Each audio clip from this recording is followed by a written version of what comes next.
गोरगरिबांच्या पोटपाण्यावर नगर परिषदने लाथ मारू नये. टपरीधारक संघटनेतर्फे पोटाला काळ्या पट्ट्या बांधून केलं आंदोलन. मनमाड नगर परिषद ते 40 ते 50 गोरगरीब टपरीधारकांना नोटिसा दिल्या आहेत. सदर नोटिसात गोरगरीब टपरीधारकांवर 3 दिवसात कारवाई करण्याचा इशारा मनमाड नगर परिषदेने दिलेला होता. या नोटिसीविरुद्ध टपरीधारकांनी मनमाड नगर परिषद येथे पोटाला काळ्या पट्ट्या बांधून धरणे आंदोलन करण्याचा इशारा दिलेला होता. त्यानुसार टपरीधारक संघटनेतर्फे मनमाड नगर परिषद खाली पोटाला काळ्या पट्ट्या बांधून धरणे आंदोलन करून निवेदन देण्यात आले.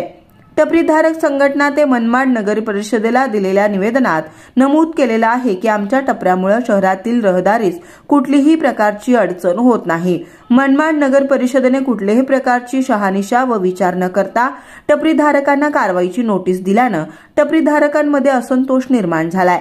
नांदगाव तालुका दुष्काळग्रस्त घोषित असून तालुक्यातील व्यवसाय हे मंद झालेले आहेत.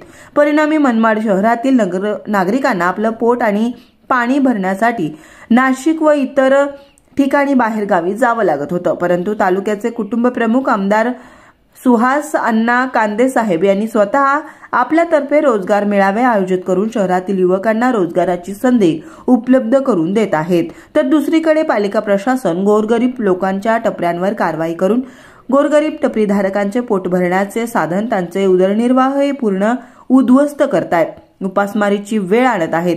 म्हणून मनमाड नगर परिषदेने कुठलीही कारवाई करू नये, अन्यथा वेळ पडली तर मनमाड नगर परिषदेच्या सूडबुद्धीच्या हुकुमशाही कारवाईच्या विरुद्ध आम्ही टपरीधारक पोट पाण्यासाठी सामुदायिक आत्मदहन करू.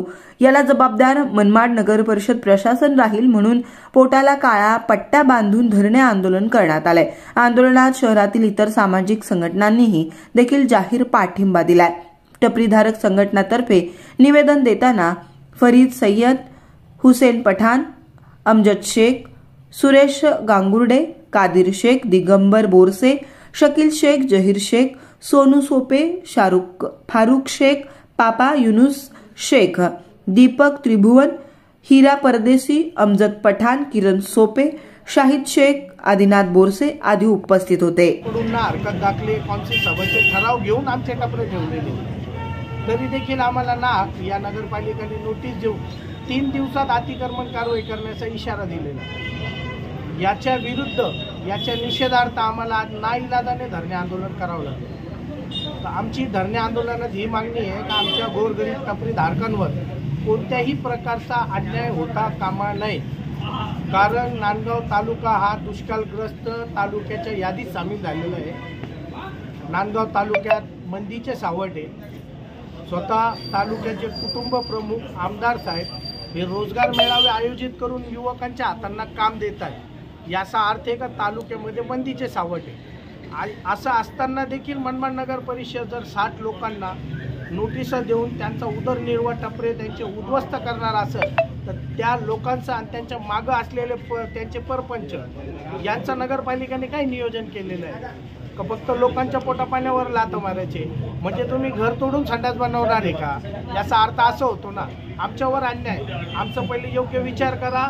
आणि जे राजकीय खेळ मनमाडमध्ये सुरू आहे याच्यावर आरोप त्याच्यावर आरोप, तू मोठा का मी मोठा, याच्यात नगरपालिकेने पडू नये. याच्यामध्ये गोरगरीब टपरीधारक याच्यावर अन्याय करू नये, कोणतेही अतिक्रमण कारवाई करू नये. कारण जर मनमाड नगर परिषद तर्फे अतिक्रमण कारवाई करण्यात आली, आमचे उदरनिर्वाहाचे साधने उद्ध्वस्त करण्यात आले तर नाईलाजाने आम्हाला काही कामधंदे राहणार नाही, उपासमारीची वेळ येणार.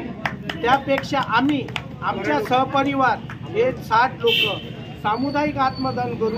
आणि ही देशात पहिली घटना असेल.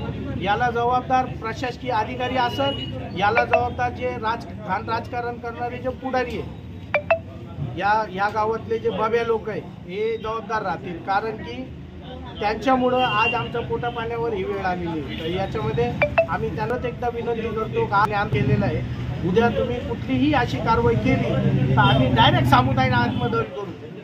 त्याला जबाबदार प्रशासन राहील, जबाबदार